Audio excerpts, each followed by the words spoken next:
говорим за това каква е възможността за развитие на този сектор в България. Окей, първото нещо, което трябва да се запитаме, всъщност ние знаем ли какво е. Чисто hard data. И трябва да кажем, че не би казал, че знаем, няма лесен начин да се намери тази информация. Заради това ние в Адеко последните 3 месеца фактически сформирахме един мини екип, който да събере такава информация за пазара лично за нас. Агенцията за чужди инвестиции ни помогна в интерес на истината, за което много благодарим, но част от другите министерства въобще. Даже така, че буквално ние сме, наши хора от Адеко България са се обаждали училище по училище, университет по университет, за да събират данни за това какви хора са завършили различни специалности и така нататък и езици през последните 5 години, какво се очаква за следващите 5 години и така нататък. Така че, дали сме готови? Окей, определено имаме някаква готовност, след като вече този бизнес, тази индустрия има в България, но има още доста неща, които трябва да извървим, за да сме по-конкурентно способни, още повече за напред. И последното проучване, последното преброяване, което направи българска държава тази година, е също една база, на която можем да стъпим, като почнем да говорим за това каква е тенденцията за брой на населението в България, каква е работната сила, какво ще е следващото поколение, да кажем, колко ще са младите хора. Излизат въпроси от рода на това. Всъщност, ние, като говорим за образование, дали трябва да се съсредоточим само в образованието в университетите за младите хора или трябва да се концентрираме повече върху краткосрочни програми и образование на работната сила, която имаме в момента, защото според мен от данните се вижда, че най-голямо предимство е хората, които имаме в момента, които в момента са в работоспособна възраст, но не са добре квалифицирани или имат нужда от краткосрочно, но таргетирано обучение, за да могат да работят. И разбира се, неравномерното разпределение. Вече засегнаха много хора тази тема в предната дискусия. София е едно нещо, 50 км от София пазара е съвсем различен, но пък да се стигне там е трудно. Инфраструктура. Инфраструктура, да. Направо ти трябва танк за няколко случаите. Като си говорихме през миналата седмица, подготвяйки се за тази модерация, обменихме известно, т.е. много количество информация, естествено, но мисля, че Преслав има интересна теза по отношение на не само на инфраструктурата, а по отношение на това. Добре, аз имам един въпрос директен. Аз съм държавата и ти предлагам да направиш център във Видин. Ще отидеш ли? Сега, утре. Добре.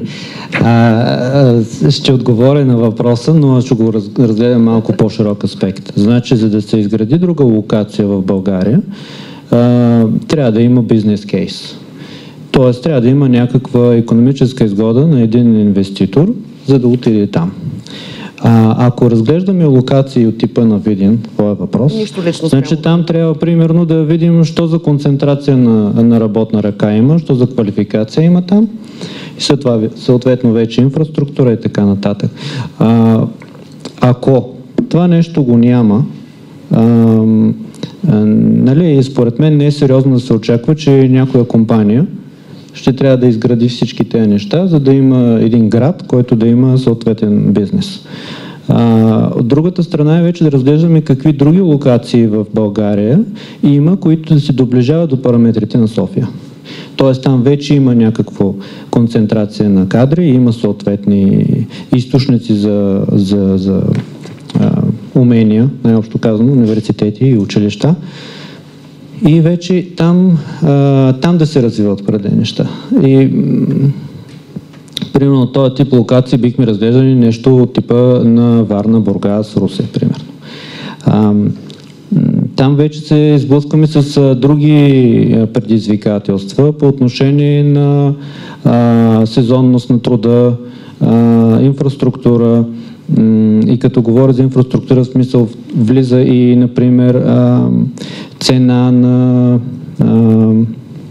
офис сградите.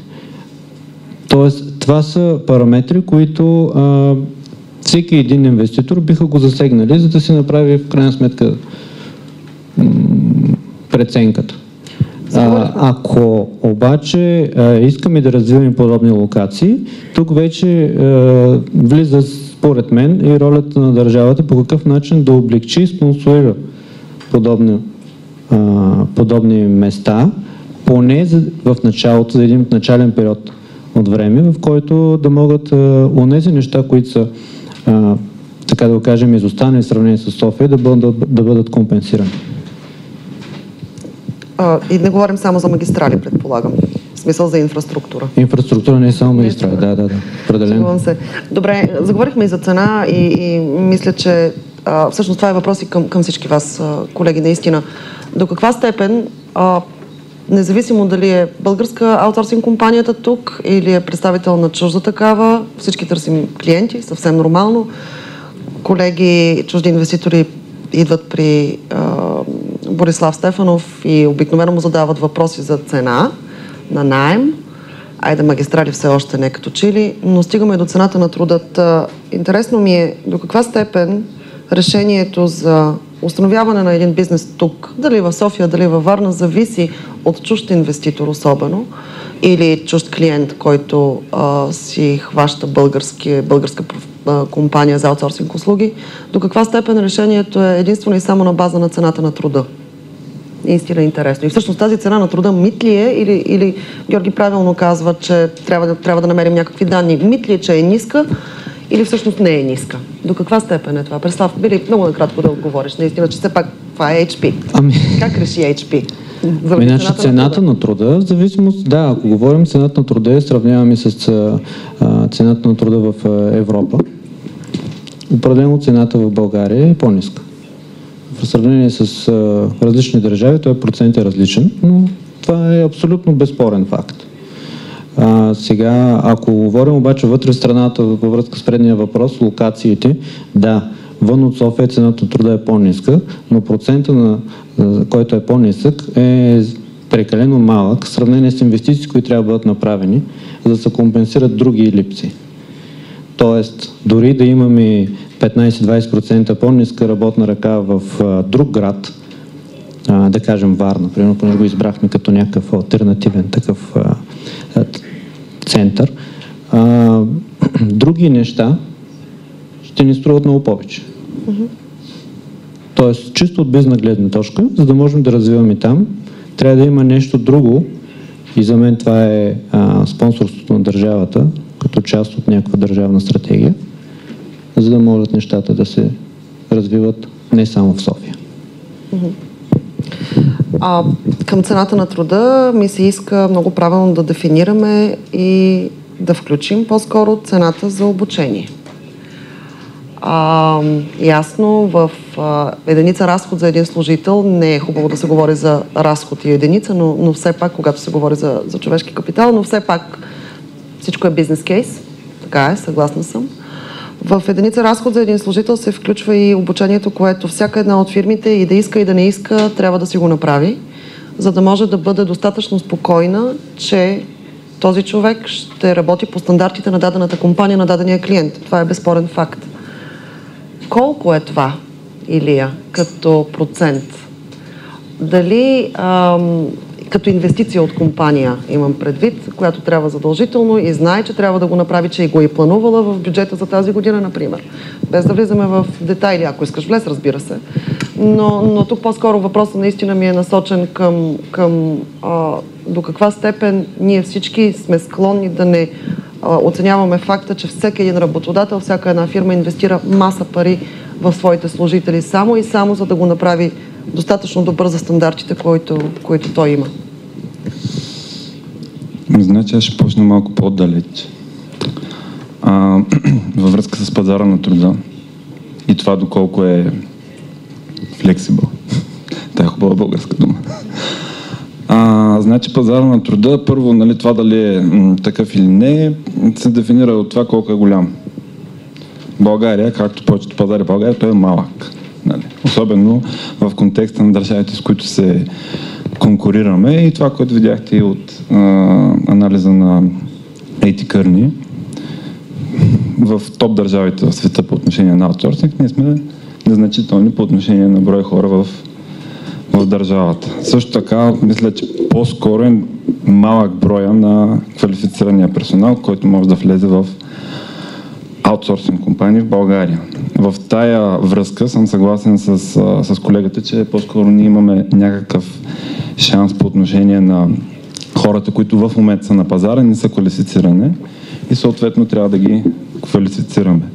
Тук идва още един момент, който е свързан с това чисто по отношение на развитието на работната сила в България, как се случват нещата и какво може да очакваме следващите 1, 2, 3, 4, 5 години, защото това също е контекстно, нали? Трябва да се има в предвид, когато говорим за светлото бъдеще на BPO в България in general. И за мен, нали, данните не показват светло бъдеще по отношение на това, което излиза от университети към този момент. И фактора е много прост. Просто ако погледнете раждаемостта в началото на 90-те години, ще се обясните защо не можем да очакваме бум на хора, които да покрият някакъв бум от 20-30% инкриз на хора, на проекти и така нататък следващите няколко години. Ние в момента влизаме в цикъл, в който по-скоро ще имаме по-млади хора, по-малко млади хора, които излизат от университетите и в този смисъл това са хората, които все пак влизат на ентри нива в BPO компаниите. Така че аз предпочитам да бъдем така по-реалистично настроени по отношение на това какви са предизвикателствата в България в контекста на този сектор. И тук идва въпроса за обучението и той въпроса за обучението вече се поставя в контекста на това не колко и дали можем да си позволим да правим обучение, а дали искаме да работим или не. Защото за да работим и за да продължаваме да имам бизнес, това е начина, по който не можем да създадем кадри, защото тези кадри ги няма. В смисъл е simple as that. Нали, оттам нататък някои компании ще да го направят с по-малки инвестиции, други с по-големи. Но въпросът е това какъв е бизнес кейса и как този бизнес кейса защитава.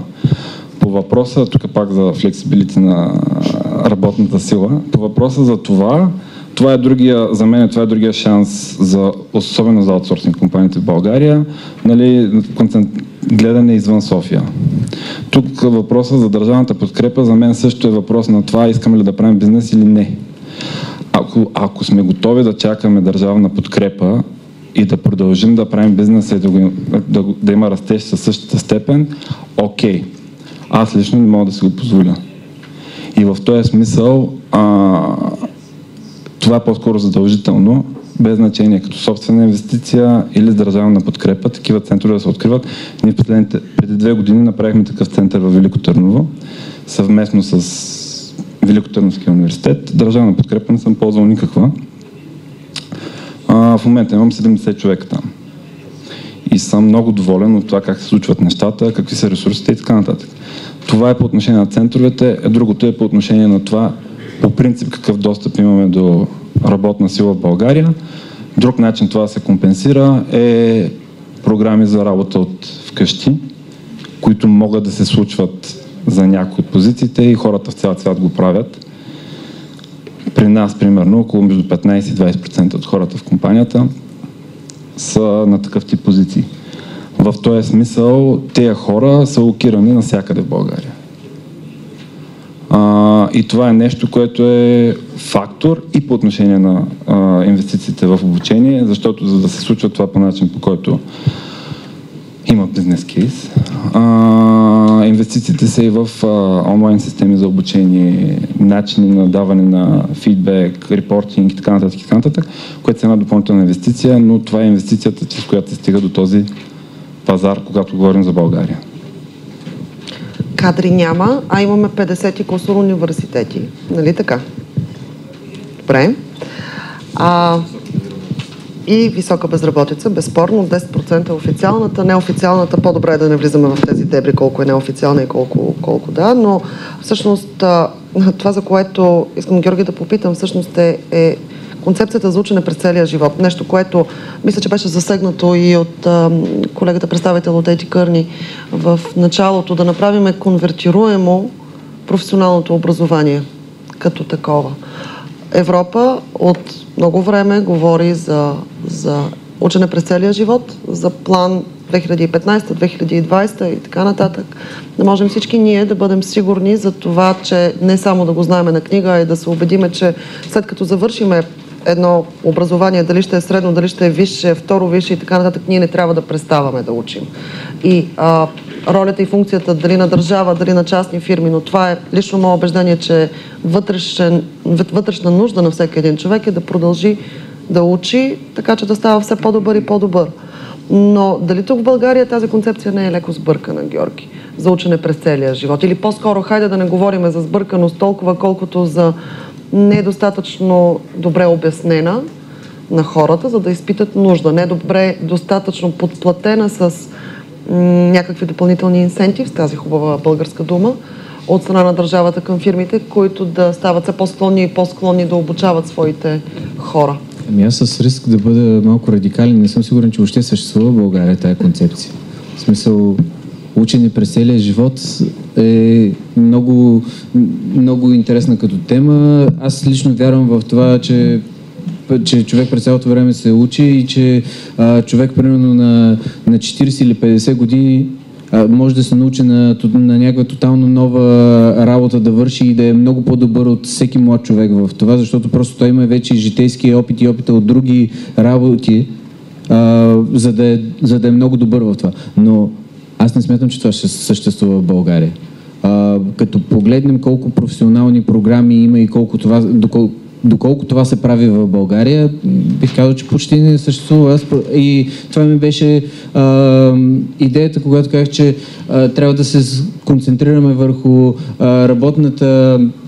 хората, които са в работоспособна възраст в момента, защото те са ни основния потенциал, те са хората, които могат в следващите 5 години да помогнат на аутсорсинг бизнеса да се разрасне и да стане още по-голям и още по-добър.